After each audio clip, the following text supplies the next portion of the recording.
Shabbat Shalom, meus amados, a palavra do Eterno nos diz: Zahor etion ha-Shabbat lekadishô, lembra-te do dia de Shabbat para o santificar. Queridos amados, nesta noite de Shabbat, em que estamos examinando a Parashá Korah, que quer dizer Coré, nós vamos examinar o texto ali, meus amados, no livro de Bamidbar, Números, capítulo de número 16, amém, dos versos 1 a 3, os 3 primeiros versículos desta Parashá, que diz assim: E Coré, Korah quer dizer Coré, né? E Coré, filho de Izar, filho de Coate, filho de Levi, tomou consigo a Datã e a Abirão, filhos de Eliabe, e a On, filho de Peled, filhos de Ruben. E levantaram-se perante Moisés com 250 homens dos filhos de Israel, príncipes da congregação, chamados à assembleia, homens de posição. E se congregaram contra Moisés e contra Arão, e lhes disseram: Basta-vos, pois que toda a congregação é santa, todos santos são, e o Eterno está no meio deles. Por que, pois, vos elevais sobre a congregação do Eterno? Então, queridos, nós vemos nessa Parashá, Korah, quer dizer Coré, nós vemos que ele, que era primo de Moisés e de Arão, amém, ele não ficou satisfeito que a linhagem sacerdotal fosse a partir de Arão. Na verdade, Korah, movido de inveja, ele se levantou contra Arão e contra a escolha que o Eterno fez de Arão para ser o primeiro sumo sacerdote e dali sair toda a linhagem dos sacerdotes. Amém? Então, Korah, ele queria, ser ele o escolhido. Então, como ele sabia que não poderia ser o escolhido pelos meios legais, ele vai tentar fazer uma rebelião contra Moisés, questionando a autoridade que o Eterno deu a Moisés e a Arão. Então a gente já vê, queridos, que Coré primeiro ele começou tendo uma visão errada das coisas, amém? Se ele tinha dúvida sobre a autoridade de Moisés, primeira coisa, ele teria que chegar e conversar com Moisés, para que Moisés explicasse para ele se ele tivesse alguma dúvida do plano do Eterno, amém? Mas jamais se fazer uma rebelião contra o Eterno e contra os seus 2 escolhidos, Moisés e Arão, amém? E nós vemos que ele escolheu, ele primeiro entendeu errado, fez a atitude errada, movido por inveja, fez uma rebelião. A gente vê ali em 1 Samuel, capítulo 15, que rebelião é como um pecado de feitiçaria, amém? Então é uma rebelião, porque ele está questionando a liderança desses 2 homens que foram escolhidos pelo Eterno, amém? Principalmente ele está questionando a questão de Arão ser o sumo sacerdote, a partir dele ter toda a linhagem sacerdotal, amém? E ele usa um método totalmente errado, que é da rebelião, que inclusive é condenado pelo Eterno. Então nós vemos que ele tem 2 erros. Primeiro, ele vê erradamente, amém? Ele não está enxergando bem a situação, ele não está entendendo, e escolheu o método errado para tentar entender, ou seja, na verdade, ele se utiliza de uma rebelião para questionar aqueles 2 servos de Deus, Moisés e Arão, que haviam sido escolhidos pelo Eterno. E aqui, queridos, nós vamos ver pontos importantes. O que como é que ele acusa? Ele chega no verso 3 e acusa Moisés e Arão de que eles se elevam sobre a congregação do Eterno, ou seja, eles não têm autoridade para aquilo. Questiona a autoridade deles 2, que nós lemos aqui no versículo 3, amém? Então eles estão questionando a autoridade de Moisés e Arão. Ele também, ele pega pessoas, como a gente vê no versículo 1, ele pegou quem? Datã e Abirão, filhos de Eliabe. Quem são Datã e Abirão? Vocês talvez, os irmãos devem se lembrar lá em Êxodo, capítulo 2, no verso 11 até o 14, que Moisés, ele viu que um egípcio estava ferindo um hebreu. Antes de Moisés ter sido chamado pelo Eterno, Moisés, ele tinha visto que um egípcio estava ferindo um hebreu, isso lá na época ainda da escravidão do Egito, amém? E Moisés matou aquele egípcio, E ele, ao sair o dia seguinte, ele viu 2 hebreus que estavam contendendo entre si, e disse a um deles: por que feres ao teu próximo? E esse hebreu disse: quem te tem posto a ti por maioral e juiz sobre nós? Pensas matar-me como mataste o egípcio? Então temeu Moisés e disse: certamente esse negócio foi descoberto. Então esses 2, Datã e Abirão, eram esses 2 que Coré agora está escolhendo lá no deserto para ajudar ele na rebelião. Eram esses 2 que já não gostavam de Moisés, antes mesmo de Moisés ter sido escolhido pelo Eterno, Porque, inclusive, esses 2 é que entregaram Moisés para Faraó, irmãos? Que ele teve até que fugir, certo? Para Midian, onde ali depois, no Monte Sinai, ele encontra a sarça ardente e o Eterno se revela a ele. Amém? Então, queridos, nós vemos aqui que Coré, ele escolhe pessoas que já não gostavam de Moisés, já eram contra Moisés, mesmo antes da saída do Egito. Amém? Então, é por isso que nós vemos aqui que ele tomou consigo Datã e Abirão, que eram esses 2 que já estavam brigando lá, e questionaram Moisés, antes mesmo de Moisés ter sido chamado pelo Eterno. Amém?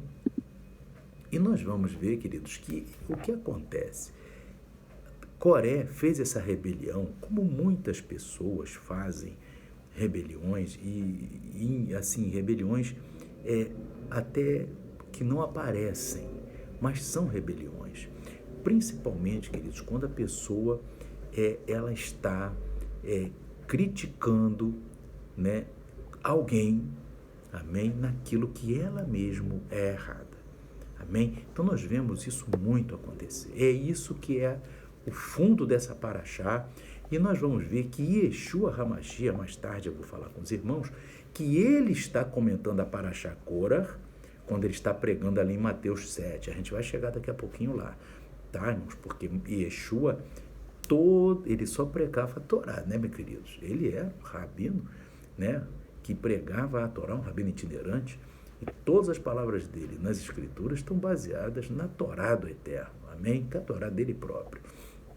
E aqui, queridos, nós vamos ver que Korah, ele não só estava esquecendo-se que quando alguém critica outras pessoas naquilo que ele é errado, e que fica criticando outras pessoas, julgando assim outras pessoas naquilo que ele está em erro, primeiro, ele se esqueceu de Deus, e 2, se esqueceu dele mesmo.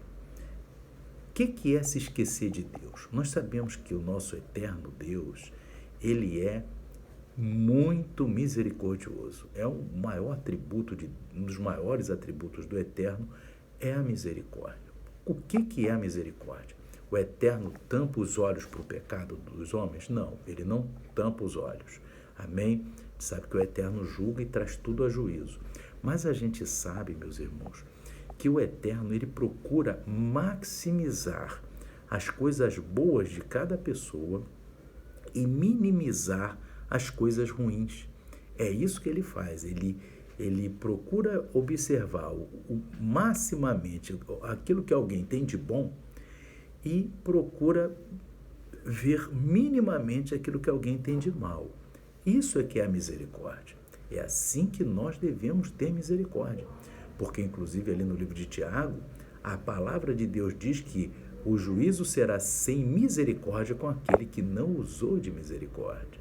Irmãos? Então, misericórdia, o juízo que a gente quer, o juízo sobre nós, no dia até do arrebatamento, ou no dia que o Eterno chamar cada um, é que o Eterno venha pesar maximamente as coisas boas e pesar minimamente as coisas ruins, Mas isso só vai ser feito, como diz ali no livro de Tiago, amém? Se a pessoa usou de misericórdia, né, irmãos? Vamos aqui ver no livro de Tiago esse texto, né? Eu não tinha separado aqui, mas vamos aqui, livro de Tiago, meus irmãos, amém? Capítulo 2, Tiago 2, já está aqui, amém? Verso 13, olha o que diz, queridos, amém? Tiago 2, verso 13, que diz assim: porque o juízo será sem misericórdia sobre aquele que não fez misericórdia. Então, a gente vê aqui, queridos, que o juízo para aquela pessoa que não usou de misericórdia com o seu próximo, o que é usar de misericórdia com o próximo? É ver as qualidades do próximo, ver aquilo que ele tem de bom, né? E minimizar as coisas que ele tem de ruim. Aleluia! É isso, meus irmãos. Aí faz você viver bem, né? Você viver no Espírito, amém? Porque aí, quando for a tua vez, o Eterno vai pesar em você o quê? As coisas boas. E aí, em relação às coisas ruins que você cometeu, ele vai minimizar, né? Dependendo também do que você fez, do que qualquer um de nós tenha feito de ruim, né, irmãos? Tem pecados que o Eterno, né, que nós sabemos que são pecados gravíssimos, aí é outra história, né, meus irmãos? Amém? Mas no cômputo geral, aqui, nós temos que buscar ter misericórdia, olhar para as pessoas com um olhar de refletir o quê? O que aquela pessoa tem de bom diante de Deus e não o que a pessoa tem de mal diante de Deus, porque é exatamente assim que o Eterno vai julgar cada um de nós. Então, primeira coisa, quem não usa de misericórdia, quem fica vendo os defeitos, pesa o lado ruim das pessoas, também se esqueceu de Deus por isso. E outra coisa, aquele que pesa o lado ruim das pessoas, ele também se esqueceu de si mesmo. E isso tem um versículo, meus irmãos, e aí é a chave. Por que Yeshua também trabalhou nessa paraxá? Amém? Ele fala dessa paraxá. Nós vamos ver aqui, queridos, aleluia, no livro de Provérbios, capítulo 4, verso 25, amém? Que diz assim: os teus olhos olhem para a frente e as tuas pálpebras olhem direto diante de ti. Pensa bem, querido, essa palavra aqui que fala olhem diante de ti, no hebraico, meus irmãos, essa palavra aqui, ela é neigderá, certo? Neigderá. Então você tem aqui o Nun, o Gimel, né? O Dalet e o Ret, e o Kaf, mas na função de Ra, amém? Kaf sufite. Então, Neigderá, só que Neigderá, ela tem o sentido também, como diz aqui no texto de Provérbios, os teus olhos olhem para frente, aí tudo bem, e as tuas pálpebras olhem direto diante de ti. Mas Neigderá, que está ali no texto original da Torá, quer dizer muito mais, né? Se você for procurar o sentido de Neigderá, o primeiro ele vem da raiz Neigd, que quer dizer o quê? Contra, em oposição. Então, queridos, nós vamos ver que esse texto de Provérbios 4:25, ele fica muito mais. Na verdade, é isso que ele quer dizer, né? As versões às vezes botam uma coisinha aqui, outra lá, mas nós temos que entender que ele quer dizer o seguinte: os teus olhos olhem para frente e as tuas pálpebras olhem direto contra ti. As pálpebras, meus irmãos, é exatamente a pessoa, por isso que Deus criou as pálpebras, porque toda vez que a pessoa estiver olhando para o defeito de alguém, ela vai ter que piscar e vai olhar para o seu próprio defeito.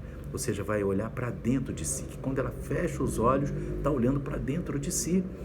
Amém? Por isso que em Provérbios 4:25 fala que as tuas pálpebras olhem para os seus próprios defeitos. Então, exatamente aqui é que está a questão daquele que fica verificando as partes ruins, as condutas ruins nas pessoas e não vê as coisas boas, né? Essa pessoa, ela deveria também procurar naquelas condutas ruins se ela também está praticando aquelas condutas ruins. Por isso que a pálpebra, ela fecha para que nós vejamos dentro de nós. E por isso que esse versículo aqui, No certo, meus irmãos, no original é os teus olhos olhem para frente e as tuas pálpebras olhem direto contra ti.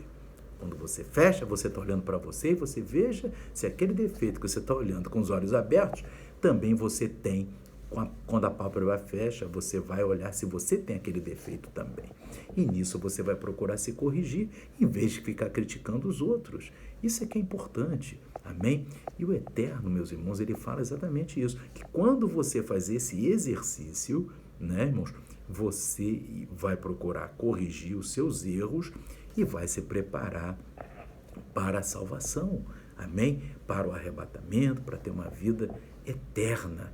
Amém? Então, exatamente, a Parashá Korah está dizendo, nós vemos ali um exemplo de alguém, que é o Korah, que está olhando defeitos que nem existiam, né? Tentando colocar defeitos em Moisés que na verdade eram dele, né? Que era do próprio Korah, e não de Moisés nem de Arão.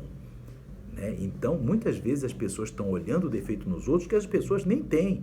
É a própria pessoa que tem aquele defeito, mas ele quer ver aquilo nos outros. Então, querido, veja bem. Então, agora nós vamos em Yeshua HaMashiach.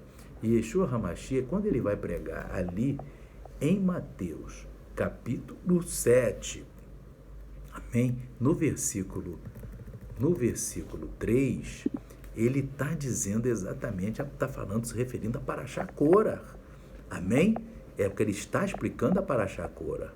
Ou seja, por que reparas tu no argueiro que está no olho do teu irmão e não vês a trave que está no teu olho? Ou como dirás a teu irmão, deixa-me tirar o argueiro do teu olho, estando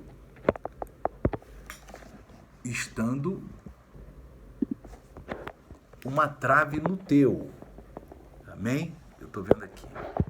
E aí Yeshua diz aqui, deixa eu procurar esse versículo aqui, irmão, porque está um pouquinho aqui. Vamos lá, Mateus, só um minutinho, vamos aqui. Mateus, amém? Capítulo 7, vamos lá. Mateus, capítulo 7, amém? Porque ali ficou meio encoberto. Capítulo 7. Vamos aqui no verso 3, aí vai agora. Que diz assim, Yeshua, e por que reparas tu no argueiro que está no olho do teu irmão e não vês a trave que está no teu olho? Tu vê que ele está falando de olho. É a mesma situação de Provérbios 4:25, que fala dos olhos e fala da pálpebra. Só que Yeshua fala agora no verso 4, ou como dirás a teu irmão, deixa-me tirar o argueiro do teu olho, estando uma trave no teu? Aí Yeshua fala no verso 5, hipócrita, tira primeiro a trave do teu olho, e então cuidarás em tirar o argueiro do olho do teu irmão. Então, queridos, veja bem, Yeshua quando fala esse mandamento aqui, isso é mandamento, amém? E Yeshua está dizendo, primeiro te conserta, cada um de nós, né? Primeiro cada um de nós nos consertemos para ajudar o nosso irmão, amém? Mas ajudar com misericórdia, com mansidão, amém? Como servos e embaixadores de Adonai, amém? Para que esse irmão, essa irmã venham se corrigir dos seus erros e nós também nos corrigimos dos nossos erros para que possamos adentrar nos portais celestiais, amém? Então nós vemos aqui Yeshua quando fala em Mateus, capítulo 7, versos 3 a 5, né? Ele diz, né, exatamente, e inclusive ele começa ali no verso 2, quando ele diz assim, no verso 1, não julgueis para que não sejais julgados. É isso aí, amém? Porque a pessoa, o Korah estava julgando. E na verdade Moisés e Arão não tinham erro nenhum em relação a terem autoridade sobre o povo de Israel, porque foi o Eterno que deu autoridade para eles dois. Então eles estavam legalizados, legitimados pela autoridade do Eterno. Então Korah depois foi julgado sim pelo Eterno quando a terra se abriu. E levou ele e grande parte da sua família, amém? Só os seus filhos não foram engolidos pela terra porque eram fiéis, amém? Tanto é que tem vários salmos que são escritos no livro de Salmos pelos filhos de Coré, amém? Você vai ver isso no livro de Salmos, né? Se não me engano, Salmo 84, tem vários salmos aí que são escritos, né? Ali entre 40 e 50, entre o Salmo 40 e 50, tem vários também dos filhos de Corá, outros 50 em diante também. Amém?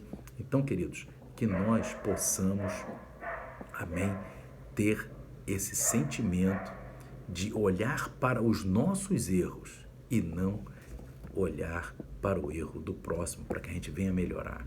Por isso, nossa pálpebra é uma bênção de Deus, e Yeshua está falando disso também ali em Mateus, quando Yeshua está explicando a Parashá Korah, porque Yeshua, ele explicava várias paraxás durante toda a sua vida, porque ele examinava junto com a igreja primitiva, no Shabat, tanto a Torá quanto os profetas. Que o Eterno abençoe a cada um dos irmãos. Shalom, Shabbat Shalom. Amém e amém.